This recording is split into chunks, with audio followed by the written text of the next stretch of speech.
अस्सलाम फ्रेंड्स, आज मैं आप लोगों से शेयर करने वाली हूँ आटा गूंदने का आसान तरीन तरीका। उसके लिए करना क्या है कि सर्दियाँ हों तो हमें पानी गुनगुना लेना है आटा गूंदने के लिए, और अगर गर्मियाँ हैं तो हमें पानी नॉर्मल से थोड़ा सा ठंडा लेना है ताकि आपका आटा जल्द ख़राब ना हो जाए, 2-4 दिन चल जाए। ये मैंने पानी नॉर्मल से थोड़ा सा ठंडा लिया है क्योंकि आजकल गर्मियाँ हैं।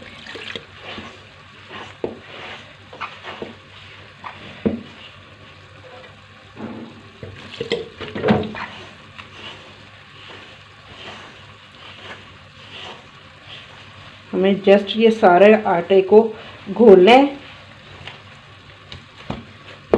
सारा खुश्क आटा ख़त्म कर लेना है, गीला कर लेना है उसको।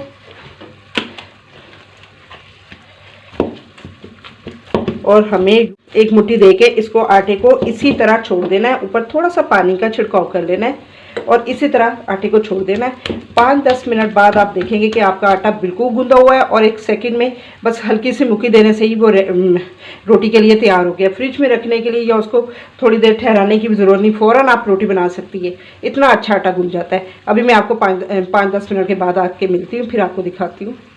जी फ्रेंड्स, ये आटे को भिगोए हुए हमें तकरीबन 7-8 मिनट हो चुके हैं, क्योंकि मैं उतनी देर में इसको आटे को भिगो के किचन के दूसरे कामों में बिजी हो गई थी। आप लोग भी इस तरह कर सकते हैं कि इसको भिगो के किचन के दूसरे काम निपटा लें। तो यानी कि 7-8 मिनट हो चुके हैं। अब मैं आपके सामने ये देखें, आटा तकरीबन गूंदा पड़ा है सारा, किस कदर मुलायम हो चुके हैं, तो इस पर कोई मेहनत की ज़रूरत नहीं। बस हमारा आटा गूंद के नहीं, आप इससे फ़ौरन रोटियाँ भी बना सकते हैं और बेहतरीन रोटियाँ बनेंगी, इसकी बहुत खस्ता और फूली हुई रोटियां बनेंगी। वीडियो कैसी लगी ज़रूर ट्राई कीजिएगा, फीडबैक दीजिएगा, लाइक कीजिए, दोस्तों के साथ शेयर कीजिएगा। ओके, अल्लाह हाफिज़।